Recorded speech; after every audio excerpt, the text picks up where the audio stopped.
What is going on, you guys? This is Jonathan here. Welcome back to Garage Denali. Hope that you guys are all having a pretty good day.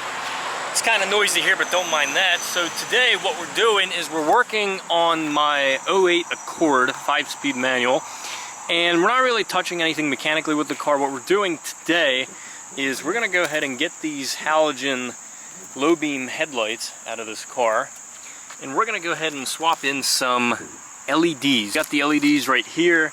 So the nice thing about this car is that, as you can see, it's got factory projectors, and you know, the lights are not really that bad at nighttime, especially when you throw the high beams on.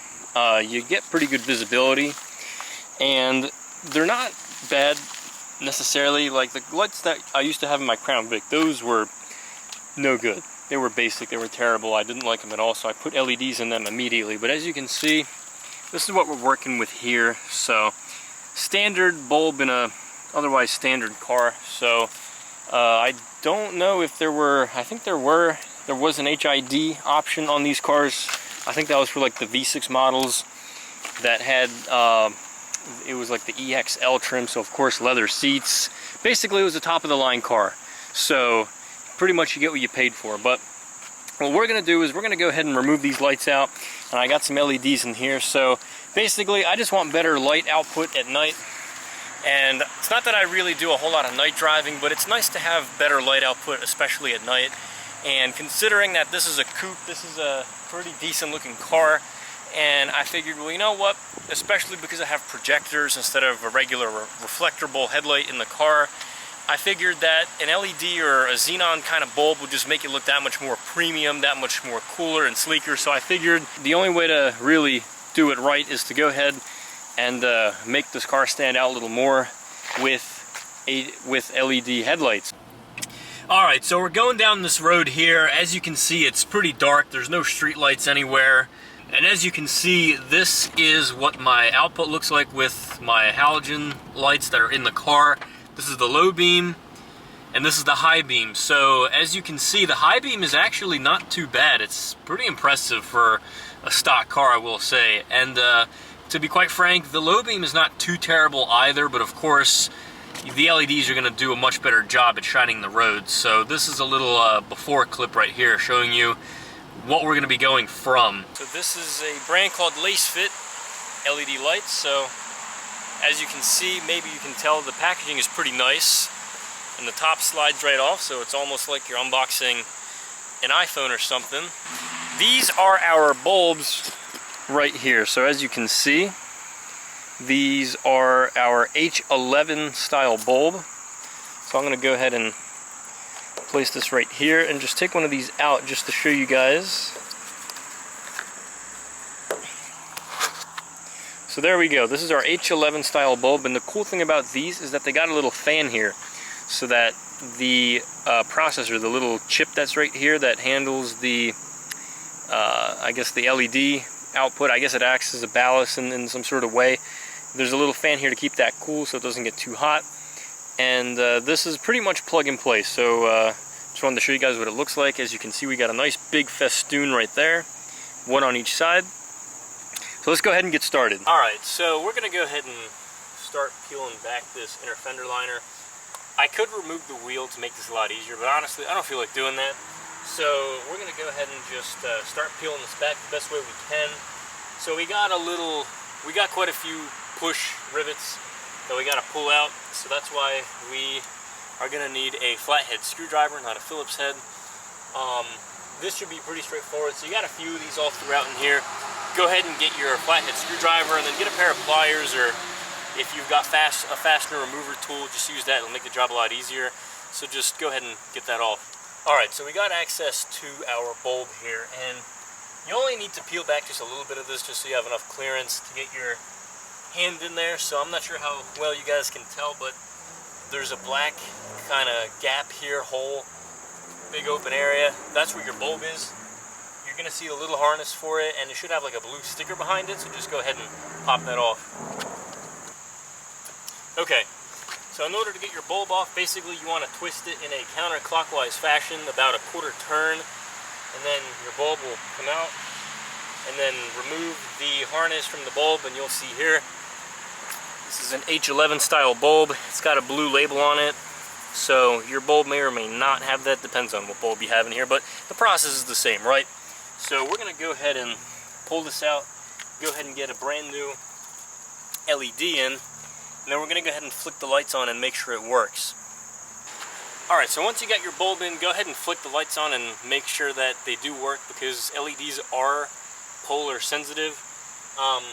I got lucky because these bulbs here are even labeled positive and negative, so in my case, I just look for the red wire coming out of the harness to see which pin that goes to.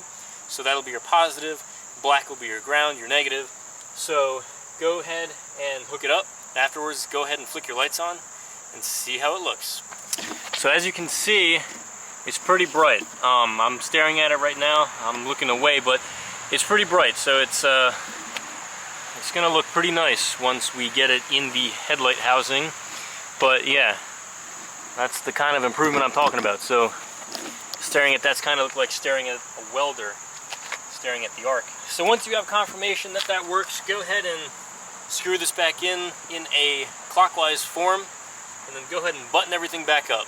Alright guys, so once you got your bulb in, of course you can't help but turn the lights on and go to the front of the car to check out the work you just did. And oh my god, does that look good. So it might be a little hard to tell the LED on the driver's side, but it's pretty nice. Take it from me. Take my word for it. So we're gonna go ahead and button that side back up, and then we'll do the other side, and we'll get a nice night shot. But damn, does that look good.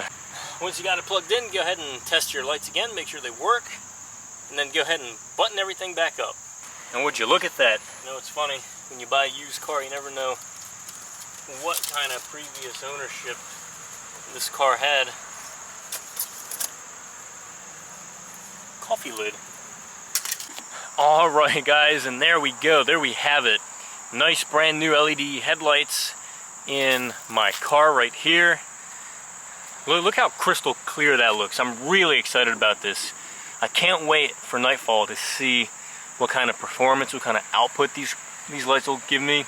But yeah, they're in a projector, so of course when you shine them against the wall, you'll see the nice cutoff pattern.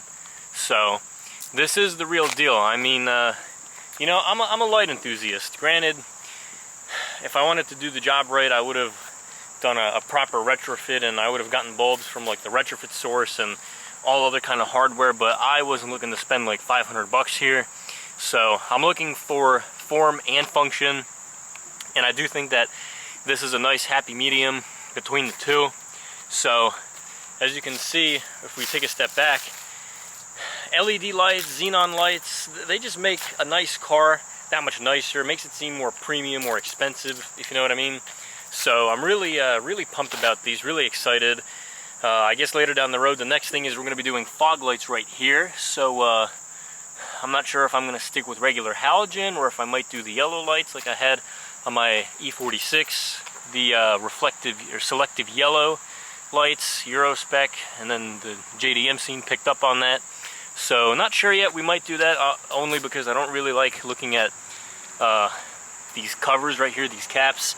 If it's something I don't like, it's when you look at a car that had options and they filled them in with either a blank plate, if it's on the inside, or something like that, just a piece of plastic that's just there to fill in the hole. So I might do something about that. So for now, I'm pretty excited about these. I'm really happy with the way they look during the day.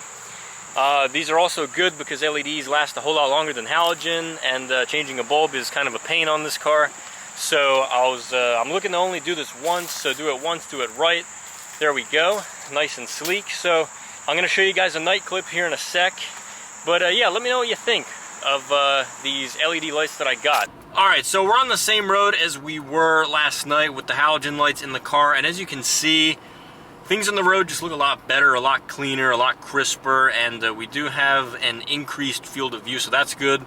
And when I go ahead and throw the high beams on, you can see we're still retaining great light output from those lights as well, but of course we're getting a slightly better view, enhanced light output because of these LEDs. So overall, I'm pretty pleased with these lights. I'm pretty impressed, and It's pretty much a no-brainer, especially in this day and age when everything seems to have LEDs or just better lights regardless, xenons, LEDs, you know, even Corollas these days have LEDs, even base model cars. So for me, this is a no-brainer, and as you can see, the before and after clip, this is clearly a much better light configuration than having halogens. So, and as you guys can see, as I'm sitting here in a parking lot facing a wall, we still got a nice cutoff pattern right there. So you can see the left projector is right there on the left, where you see that little zigzag, probably a foot away from that little black line that's going up and down vertical. And then the other cutoff line is right there between the pole and that support column. So this is a pretty nice upgrade regardless, so I'm pretty pleased with it. So with that, I hope that you guys enjoyed this video. If you did, please give it a big thumbs up. Please comment, rate, and subscribe.